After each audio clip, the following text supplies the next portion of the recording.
Welcome to Pragati education 24। आप सभी का एक बार फिर से स्वागत है प्रगति एजुकेशन 24 में। वैकेंसियों की जो बरसात है वो लगातार राजस्थान में जारी है और इसी को लेकर एक चिकित्सा विभाग में यूटीबी विज्ञप्ति जारी किया गया है मुख्य चिकित्सा एवं स्वास्थ्य अधिकारी उदयपुर द्वारा। अभी 12 जुलाई 2023 से समय हुआ है 9 बजे, अभी विज्ञप्ति जारी किया गया है। तो इसी विज्ञप्ति को लेकर चलिए चलते हम हमारी विज्ञप्ति की तरफ। तो देखिए, ये विज्ञप्ति आप लोगों ने अभी देख लिया होगा। कार्यालय मुख्य चिकित्सा एवं स्वास्थ्य अधिकारी उदयपुर 12 जुलाई 2023 को ये विज्ञप्ति अभी जारी किया गया है। राज्य सरकार के पत्रांक क्रमांक चिकित्सा ग्रुप 2022 दिनांक 5/4/2022 की अनुपालना में चिकित्सक, चिकित्सा अधिकारी दंत, जीएनएम, प्रसाविका, एएनएम, फार्मासिस्ट, लैब टेक्नीशियन, सहायक रेडियोग्राफर के रिक्त पदों को आवश्यक अस्थायी आधार यूटीबी पर भरने के लिए निर्धारित शर्तों पर जिला कलेक्टर महोदय द्वारा गठित कमेटी द्वारा सरकारी नियमानुसार मेरिट, शैक्षणिक योग्यता का प्रतिशत प्लस तकनीकी योग्यता के प्रतिशत के आधार पर मेरिट बनाकर चयन किया जाना है। तो इसके आधार पर इन पदों के लिए विज्ञप्ति जारी किया गया है। इच्छुक अभ्यर्थी अपना आवेदन पत्र निर्धारित प्रारूप में कार्यालय मुख्य चिकित्सा एवं स्वास्थ्य अधिकारी, स्वास्थ्य भवन, बड़ी उदयपुर में अपने समस्त दस्तावेज, शैक्षणिक एवं तकनीकी सहित आवश्यक दस्तावेज की एक स्व प्रमाणित छाया प्रति सेट बायोडेटा सहित बंद लिफाफे में दिनांक 27 जुलाई 2023 को सायं 6 बजे तक अपना आवेदन इस कार्यालय में डाक अथवा व्यक्तिगत रूप से जमा करा सकते हैं। यानी कि इतने पदों पर विज्ञप्ति जारी किया गया है। और ये जो विज्ञप्ति जारी किया गया यूटीबी विज्ञप्ति, इसमें कोई एग्ज़ाम नहीं होने वाला है जैसे हर बार होता आया है। यानी कि शैक्षणिक योग्यता और आपका टेक्निकल जो भी योग्यता है उसके प्रतिशत के आधार पर मेरिट बनाई जाएगी। तो इसके लिए ऑफलाइन आवेदन है, ऑनलाइन आवेदन नहीं होने वाले हैं। और समय का आप ध्यान रखिए, 27 जुलाई, इसी महीने का 27 जुलाई लास्ट डेट रखा गया है। सायं 6 बजे तक आप व्यक्ति से भी वहां जाके सबमिट करवा सकते हैं या फिर डाक द्वारा आप वहां पे आपके डॉक्यूमेंट भिजवा सकते हैं। मुख्य चिकित्सा स्वास्थ्य अधिकारी, स्वास्थ्य भवन, बड़ी उदयपुर में आपको आपके समस्त डॉक्यूमेंट अब क्या क्या हैं, किस प्रकार से आपको फॉर्म मिलेगा, कहां से मिलेगा, उस सारी जानकारी के लिए आप बने रहिएगा। रिक्त पदों की हम बात कर लेते हैं। रिक्त पदों में किस पदों पे कितने हैं। देखिए, चिकित्सा अधिकारी की बात करें तो चिकित्सा अधिकारी मेडिकल ऑफिसर के लिए 27 पदों पर विज्ञप्ति जारी की गई है। और चिकित्सा अधिकारी मेडिकल ऑफिसर जो डेंटिस्ट है उनके लिए 10 पदों पर विज्ञप्ति जारी की गई है। और जीएनएम के लिए 81 पदों पर विज्ञप्ति जारी किया गया है। और फार्मासिस्ट के लिए 61 पद है। लैब टेक्नीशियन के लिए 27 पद है। और प्रसाविका यानी कि एएनएम के लिए 210 पदों पर विज्ञप्ति जारी किया गया है। और सहायक रेडियोग्राफर के लिए 8 पदों पर विज्ञप्ति जारी किया गया है। तो सबसे ज़्यादा पदों की बात करें तो एएनएम के सबसे ज़्यादा पद रहने वाले हैं, 210 पद एएनएम के रहने वाले हैं। तो इन पदों की अगर आप योग्यता रखते हैं तो आप आवेदन कर सकते हैं। आवेदन के लिए आपको ऑनलाइन आवेदन नहीं होने वाला है, इसमें आपको व्यक्ति से या फिर ऑफलाइन आवेदन आपके द्वारा किया जा सकता है। और सभी पदों के लिए आप जिस पद के लिए योग्यता रखते हैं उस पदों के लिए आप यहाँ पे आवेदन कर सकते हैं। यूटीबी आधारित विज्ञप्ति है। सैलरी की अगर बात करें तो फाइनेंस डिपार्टमेंट का अभी जो लेटर आया है उसके अकॉर्डिंग आपको सैलरी इसमें मिलने वाली है। जो पुरानी सैलरी थी यूटीबी आधारित विज्ञप्ति की, जो वो सैलरी अब रिवाइज हो जाएगी। फाइनेंस डिपार्टमेंट का जो लेटर है उसके अकॉर्डिंग आपको यहाँ पे सैलरी मिलने वाला है।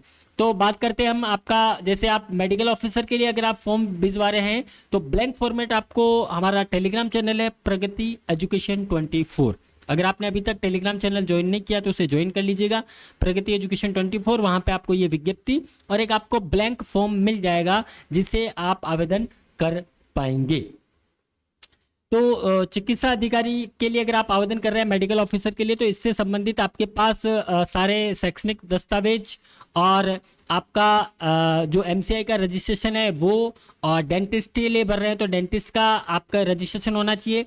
जीएनएम के लिए और एएनएम के लिए अगर आप आवेदन कर रहे हैं तो जीएनएम एएनएम के लिए आवेदन करने वालों के लिए आपके पास, यानी कि जीएनएम कैंडिडेट है तो 3 साल का आपके पास जीएनएम का सर्टिफिकेट हो, प्लस आपका राजस्थान नर्सिंग काउंसिल में रजिस्ट्रेशन होना आवश्यक है। यह आप ध्यान रखिएगा। अगर कोई 3rd ईयर का कैंडिडेट है, 2nd ईयर या जो भी रनिंग कैंडिडेट है वो इसमें आवेदन के पात्र नहीं होंगे, ये आप ध्यान रखिएगा। चाहे किसी भी पद के लिए आप आवेदन कर रहे हैं, रनिंग कैंडिडेट इसमें नहीं चाहिए और सारा रजिस्ट्रेशन चाहिए। जैसे जीएनएम के लिए आप आवेदन कर रहे हैं तो आपका राजस्थान नर्सिंग काउंसिल से जीएनएम का रजिस्ट्रेशन होना चाहिए। अगर आप एएनएम प्रसाविका के लिए आवेदन कर रहे हैं तो आपके पास 2 ईयर एएनएम और आपका राजस्थान नर्सिंग काउंसिल से आवेदन होना चाहिए, रजिस्ट्रेशन सर्टिफिकेट होना चाहिए। कई कमेंट्स हमारे पास ये आ रहे हैं कि सर हम अदर स्टेट के हैं तो आवेदन कर सकते हैं। जी आप कर सकते हैं, लेकिन आपके पास राजस्थान नर्सिंग काउंसिल का कंसर्न जो रजिस्ट्रेशन सर्टिफिकेट है वो होना चाहिए, तो ही आप आवेदन के योग्य, अन्यथा नहीं कर पाएंगे। इसी प्रकार से लैब टेक्नीशियन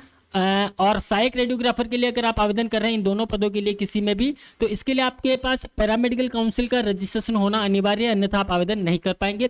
उसी प्रकार से फार्मासिस्ट के लिए अगर आप आवेदन कर रहे हैं तो राजस्थान फार्मेसी काउंसिल से आपका रजिस्ट्रेशन होना चाहिए। यानी कि सभी पोस्ट के लिए आपने जो भी कोर्स किया हुआ है, जिस कोर्स में कंसर्न आप आवेदन करना चाह रहे हैं, उस कोर्स का आपके पास रजिस्ट्रेशन सर्टिफिकेट होना अनिवार्य है।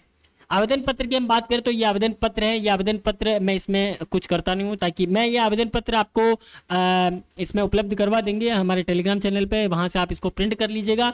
और ये जो एड्रेस है, अगर आप व्यक्ति से नहीं जा सकते हैं तो आप मुख्य चिकित्सा एवं स्वास्थ्य अधिकारी, स्वास्थ्य भवन, बड़ी उदयपुर, आप ये लिखकर आप आपके एनवलप पर लिखकर पोस्ट कर देंगे। और आपके सारे दस्तावेज, यानी कि ये फॉर्म और इसके साथ आपको सारे दस्तावेज संलग्न करने हैं। यानी कि आवेदित पद का नाम, जिस पद के लिए आप आवेदन कर रहे हैं वो पद आप यहाँ लिखेंगे। आपका अभ्यर्थी का नाम, पिता का नाम, मूल निवासी स्थान, आप कहाँ से हैं, मोबाइल नंबर, ईमेल आईडी, जन्म तिथि, आपका जाति कैटेगरी वर्ग क्या है, शैक्षिक योग्यता में जैसे अगर आप आईएनएम के लिए आवेदन कर रहे हैं तो आपका 10th और 12th का यहाँ पे एक बॉक्स और बना लीजिएगा।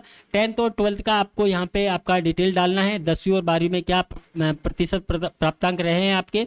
इसके बाद आप जैसे एएनएम किया है तो एएनएम यहाँ लिखेंगे, और टोटल पूर्णांक और प्राप्तांक, ये बहुत सारे आप कंफ्यूजन में रहते हैं। आपका ऑल ओवर जो परसेंटेज है वो आप यहाँ पे मेंशन करेंगे।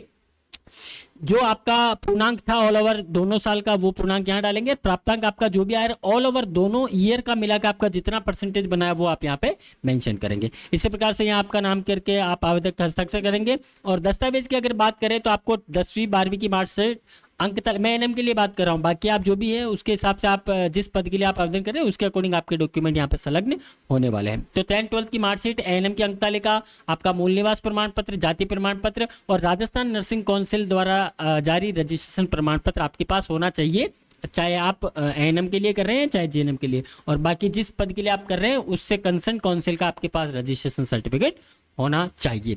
तो ये आवेदन पत्र और ये जो विज्ञप्ति है ये आपको अभी टेलीग्राम चैनल पर मिल जाएगा। तो आप आवेदन की अंतिम तिथि 27 जुलाई याद रखिएगा, 27 जुलाई 2023 साढ़े 6 बजे से पहले आपका आवेदन पत्र यहाँ कार्यालय मुख्य चिकित्सा स्वास्थ्य अधिकारी उदयपुर को मिल जाना चाहिए। तो बेस्ट ऑफ लक सभी को, थैंक यू, धन्यवाद, बने रहिए हमारे साथ।